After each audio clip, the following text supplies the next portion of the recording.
Okay. I was telling you that today we are going to do assignment problems again, but we will see two special cases of assignment problems. The first special case which we are going to see is maximization problems. Now, the Hungarian method, which we learned last time, is basically used to solve minimization problems. Okay. Now, if I want to solve the maximization problems using the Hungarian method, I need to follow one small step before we actually start with the steps. Okay. And that step is we convert the profit matrix or the assignment given to us, the matrix which is given to us, into a relative loss matrix.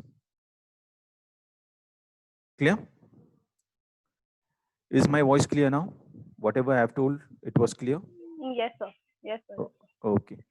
Now, the next step, usually what happens is once we convert the matrix into a loss matrix, we need to follow the same steps which we did for the Hungarian method. That is the first step, row reduction or row subtraction, we can call it, followed by the column subtraction. Okay. Once we complete these two steps, then we go for drawing the horizontal or the vertical lines so that we can check whether the total number of lines is equal to your number of columns or row.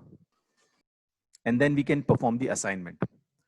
Now, I have recorded one video on the maximization problem, but it is a combination of unbalanced maximization problem. Okay. Now, what is an unbalanced maximization problem, or what is an unbalanced problem? Any problem which has less number of rows or columns compared to each other. Okay, it is known as unbalanced. That means to balance the problem, I need to add a dummy row or a dummy column to my matrix. Okay, and then we can go ahead and follow the steps which we learned in the Hungarian method to solve the problem. Now, when we have a maximization problem and unbalanced problem, now either you balance the matrix first or find the loss matrix first and then balance it. So these two steps can be interchanged. Okay, so whether you perform the unbalanced part, balancing the matrix first, or finding the loss matrix first, hardly matters. Clear? So in the chat, I'm sharing the link for the video. I want you all to go through it, and then we come back and discuss on the same problem again. Clear? So let me share it here.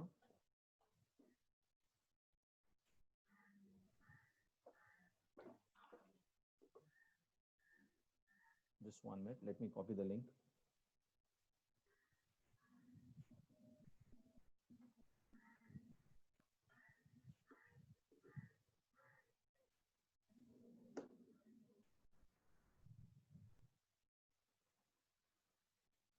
Okay, I have shared the link with you for the unbalanced maximization problem.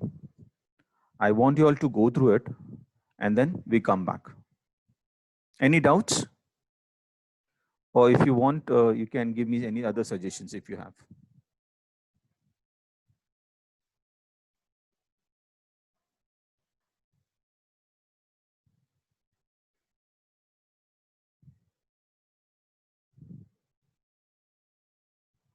Okay, then please go through the video and we come back after some time.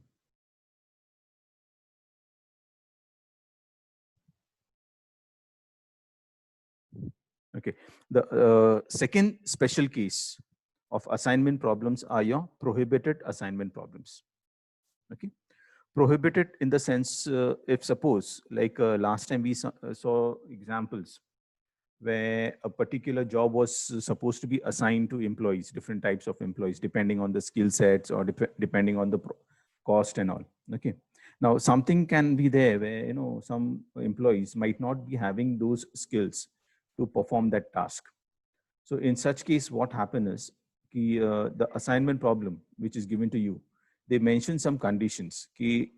This number of job or this type of a job cannot be assigned to a particular employee. Okay, that means that assignment is prohibited. So in such cases, what happens is the cost is not given to you, or if it is a maximization problem, then the profit is not given to you. Okay, instead of a value, you have been given a blank there. Okay, so no values are given to you. So what you can do there is you can change that cell wherever the values are not given or prohibited cells can be replaced by infinity. Okay. Now, what is infinity here and what type of value should I enter depending on the type of problem? If it is a maximization problem, I have to enter a negative infinity. And if it is a minimization problem, I have to enter a positive infinity. Why so?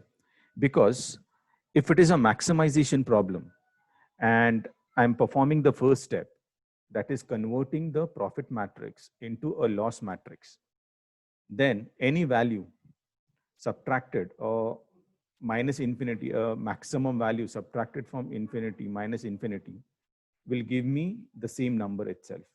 So 44 or something, or the number itself. Okay. If it is a minimization problem, then what happens? The infinity does not change. Okay. So infinity minus any minimum value will remain infinity. Okay.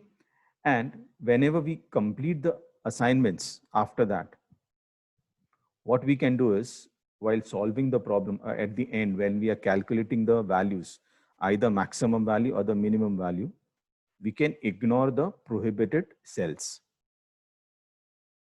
Clear? Now, whatever I have explained, if you have doubt, you can raise a question now.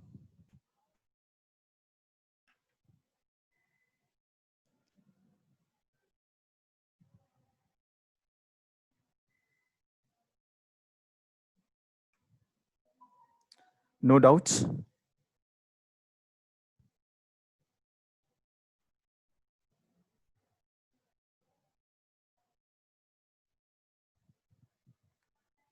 Hello. I hope everyone is there. No doubts. Okay.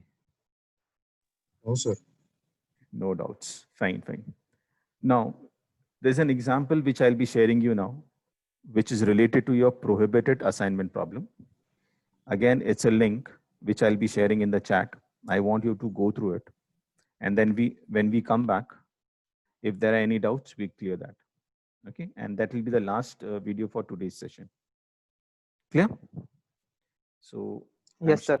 I'm sharing a link here in the chat. Okay. And I want everyone to go through it because I can see who is watching and all in the YouTube channel. Because the last video which I have uploaded, only I think 50 students have seen it, whereas there are 66 participants here. Clear? So please go through it. And if you have doubts, you can. And those who cannot see now can see later on as well. And then when we come for the next session, if you have doubts, you can raise the doubts there itself. Clear? So this is the link which I've shared. And one more thing, if you have any other questions regarding the problems, please let me know. Please go through the video now.